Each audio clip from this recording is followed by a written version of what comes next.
little fox. Journey to the West. Chapter 9. The Peach Garden.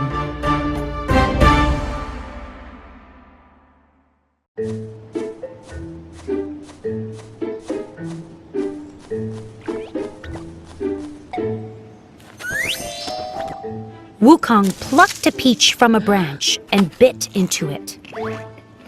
This peach tastes wonderful, He said. He ate another peach. And then he ate another one. Each morning after that, Wukong secretly ate more and more peaches. After eating, he climbed into a tree and took a nap. Time went by, and Wukong enjoyed his life in heaven. Meanwhile, the Queen of Heaven was busy. It was almost time for the annual Peach Festival. She called for her maidens, Red Gown and Blue Gown. "How may we help you?" asked Red Gown. "The Peach Festival is tomorrow," said the Queen. "All the important gods and spirits in heaven will be here. I also invited the Bodhisattva, Guan Yin, the goddess of mercy. Go to the peach garden now and pick plenty of ripe peaches." Red Gown and Blue Gown went to the garden. As soon as they went through the gate, both maidens gasped.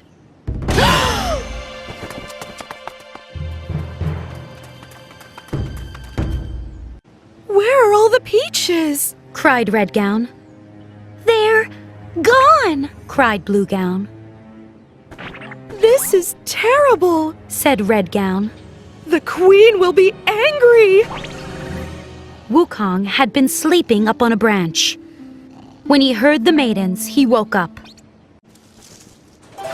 Who's making all this noise? He asked, jumping down to the ground. I'm trying to sleep. The maidens were startled. "We're sorry to wake you, sir," said Red Gown. "We came to pick peaches for the Peach Festival. Do you know what happened to—" The Peach Festival? said Wukong. His eyes lit up. I didn't hear about that.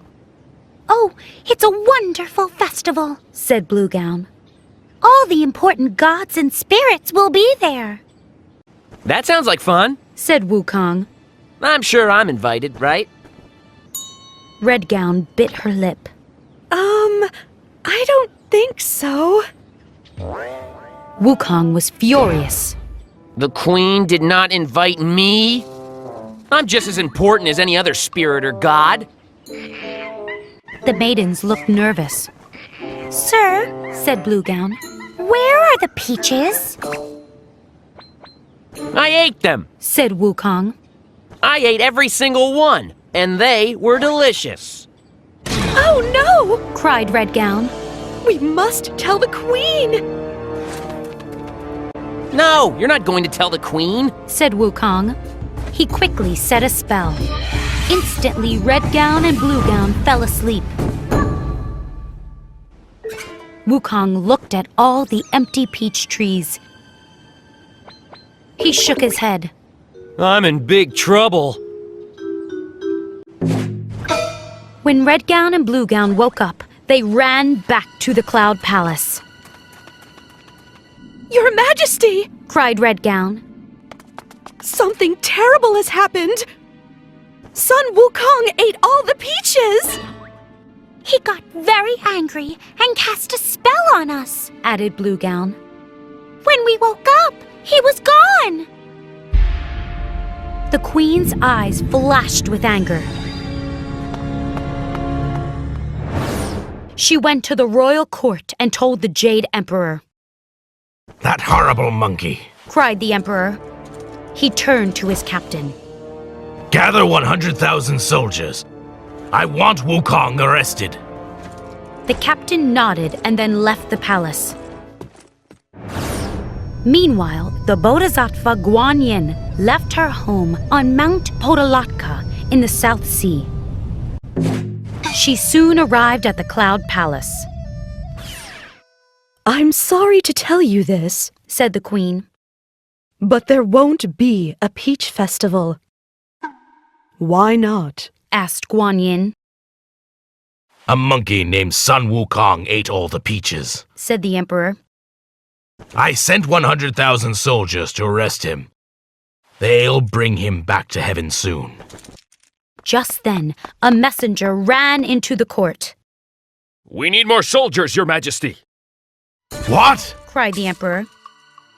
Wukong defeated the entire army. Said the messenger. The Jade Emperor put his head in his hands. We don't have any more soldiers.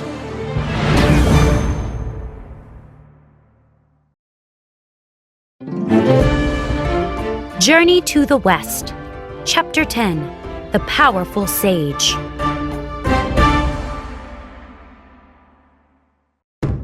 How will we defeat Sun Wukong? Moaned the Jade Emperor. I sent our entire army and they couldn't arrest him. Perhaps we can ask the sage Erlang to capture him. Said Guan Yin. Yes. Said the Jade Emperor. Erlang is very powerful. He turned back to the messenger. Go to Plum Mountain.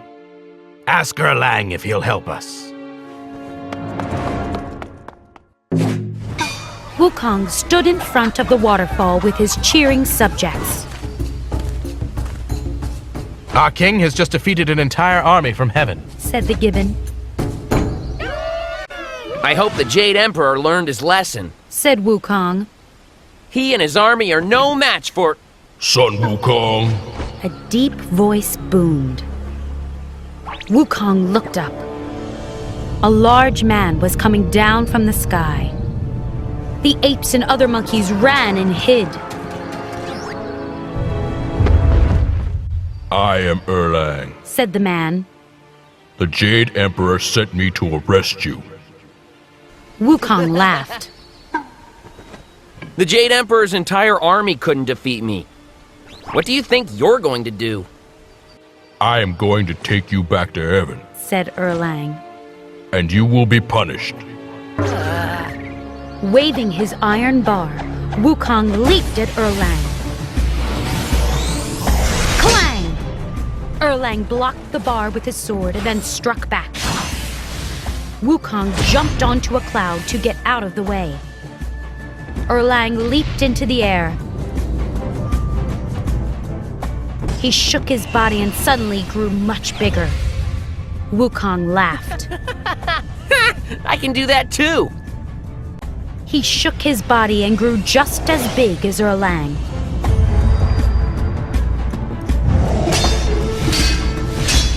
Clouds swirled and wind blew as the two giants fought in the sky. Their weapons banged together all through the night. They were still fighting when the sun rose the next morning. This fight could last forever. Thought Wukong. I should try a different plan. Wukong struck at Erlang one last time and then jumped back down to earth. He turned himself into a sparrow and perched on a branch. Erlang will never find me now. Thought Wukong. He looked up and saw a hawk. The hawk swooped toward him. Oh no! Thought Wukong. That's Erlang! Wukong dived into a stream. He turned himself into a fish and swam in the water. But then a crane flew over the stream. The crane swooped down at the water. Its mouth was wide open. Wukong shot out of the stream. He changed back into himself and ran down a hill. I'll turn myself into a temple. He thought. Then, if Erlang tries to enter, I'll bite him.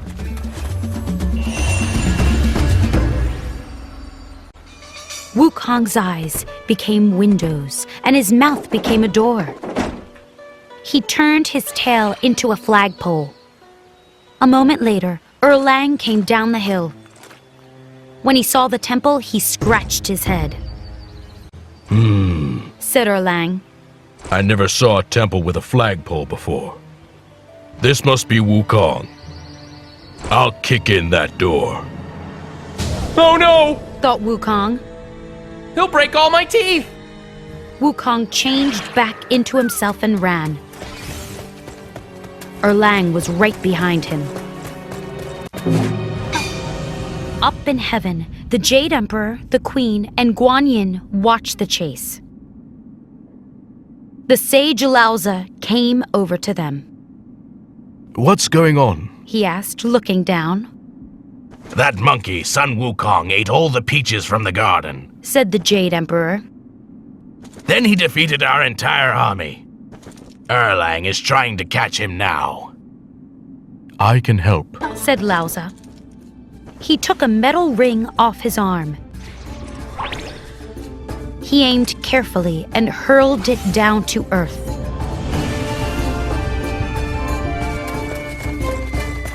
Clunk! The ring hit Wukong on the head. The monkey looked dizzy for a moment and then fell to the ground.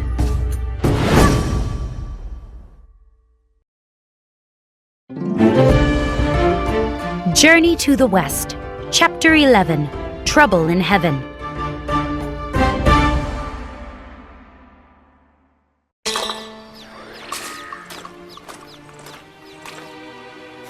Erlang quickly tied up Wukong and brought him up to heaven.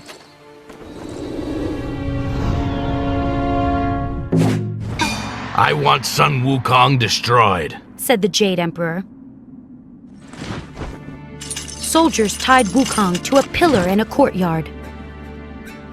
They struck him with swords.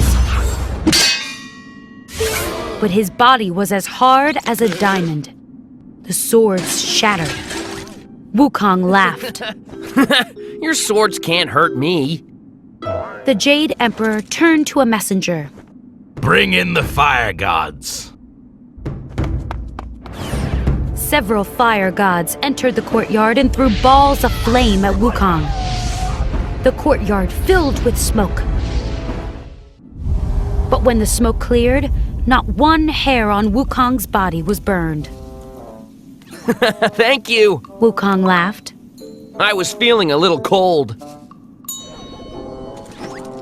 Gather the thunder gods. Said the Jade Emperor. Several thunder gods entered the courtyard. The Jade Emperor smiled as lightning bolts shot toward Wukong. But even the lightning couldn't harm the monkey.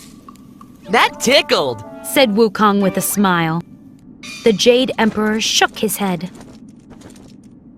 It seems that Wukong can't be destroyed. That's because he ate all the peaches. Said Laozi. Just one peach would make someone live forever. He ate every peach in the garden. The Emperor frowned. Then how will we get rid of him?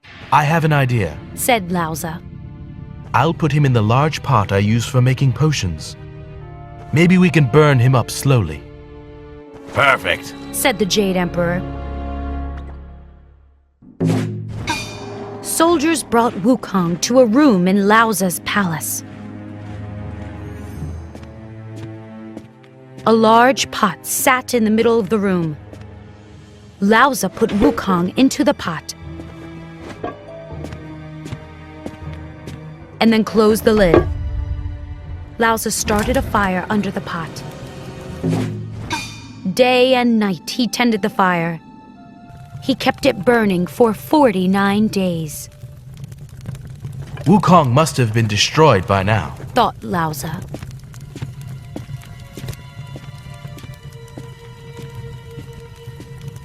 He slowly took the lid off the pot. Smoke poured from the opening, and Wukong leaped out. The pot fell over. Burning pieces of coal flew everywhere. Wukong's eyes were red, and he was coughing. That smoke was horrible. He cried. He pushed Laozi, knocking the sage onto his back. Wukong pulled out his iron bar and smashed everything in the room, Somebody stop him! cried Lauza. Wukong ran out of Lauza's palace. Gods and spirits fled as Wukong smashed everything in his path. Lauza ran into the Cloud Palace. Your Majesty, Wukong is causing trouble all over heaven. He said, What? cried the Emperor. He's alive? Yes, Said Lauza. I took the lid off the pot because I thought he was burned up. But the fire didn't hurt him at all. This is an outrage. Said the Jade Emperor. What are we going to do with that monkey? The Emperor thought for a moment. We must ask Buddha for help. He said. He turned to a messenger. Go to the Western Paradise quickly. See if Buddha can come to help us. Flying as fast as he could, the messenger headed toward the Western Paradise. Everybody hid indoors as Wukong ran through heaven. Using his iron bar, he smashed doors and windows and knocked over statues. Suddenly he stopped. Before him was a huge figure, glowing with golden light. What do you want? Asked Wukong. I am Buddha. Said the figure. Who are you and why are you causing all this trouble? Wukong smiled. I am Sun Wukong, king of the Fruit and Flower Mountain. I should be the king of heaven, too. I'm going to the Cloud Palace to tell the Jade Emperor to leave. If he doesn't, I'll never stop causing trouble.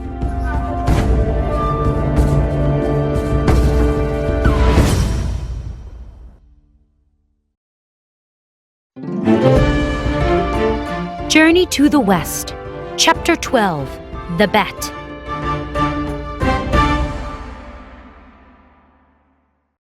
Buddha smiled at Wukong. How did you get so powerful? A sage taught me secret formulas. Said Wukong. I practiced them for many years. I am now equal to the Jade Emperor. The Jade Emperor has been practicing the same formulas for many lifetimes. Said Buddha. How can you think you're equal to him? Go back to your mountain now and behave yourself. No, Said Wukong. I'm not leaving until I get to rule heaven. Buddha thought for a minute. Son Wukong, what powers do you have? I can change into other animals. Said Wukong. I can soar through the sky on clouds. I can do anything I want. Then let's make a bet. Said Buddha. If you win, you can rule heaven. The Jade Emperor will come to live with me in the Western Paradise. But if you lose, you will be punished severely. What do I have to do? Asked Wukong. It's simple. Said Buddha. He held out his hand. You just have to jump off my hand. Wukong laughed. That's easy. I can jump across entire oceans. Buddha smiled. Well then, let's see you do it.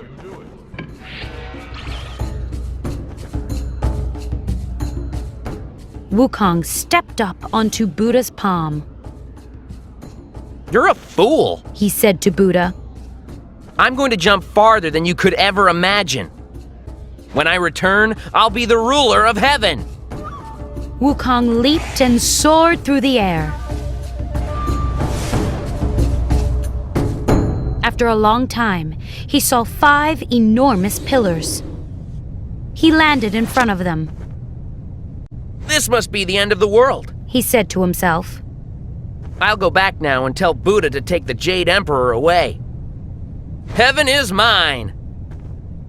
Wukong was just about to jump back when he thought of something. There's nobody around. He thought. How will I prove that I was here? He tapped his chin. I'll write a note on this pillar. Buddha can come here and check. Wukong plucked 2 hairs and turned them into a brush and a jar of ink. On one of the pillars, he wrote, Sun Wukong was here, There. said Wukong. Now I'll go and tell Buddha how far I jumped. Wukong leaped once more. After a long time, he landed on Buddha's palm again. I'm back! Said Wukong. Tell the Jade Emperor to leave. Buddha frowned. How can you say you're back? You never left my hand. Wukong was confused. Yes, I did. I reached the end of the world. There were 5 enormous pillars. I even wrote on one. Come with me and I'll show you. There's no need to go anywhere. Said Buddha. Just look down. Wukong looked down. Near the bottom of Buddha's middle finger was the note, Sun Wukong was here. Wukong stomped his foot. It's a trick! You used some sort of magic! It's not a trick. Said Buddha. You never left my palm. I did! I did! Cried Wukong. I jumped all the way to... You lost the bet, Sun Wukong. Said Buddha. And now you will be punished. Holding Wukong tightly, Buddha reached down to earth. His hand turned into a mountain, which he placed on top of the monkey. Wukong grunted and pushed with all his strength. The mountain started to rise. Buddha pulled a small sheet of magic paper from his sleeve. He laid the paper on top of the mountain. The mountain dropped back down. Buddha turned to the Jade Emperor. Sun Wukong can't lift the mountain now. He said, He will be trapped until his punishment is over.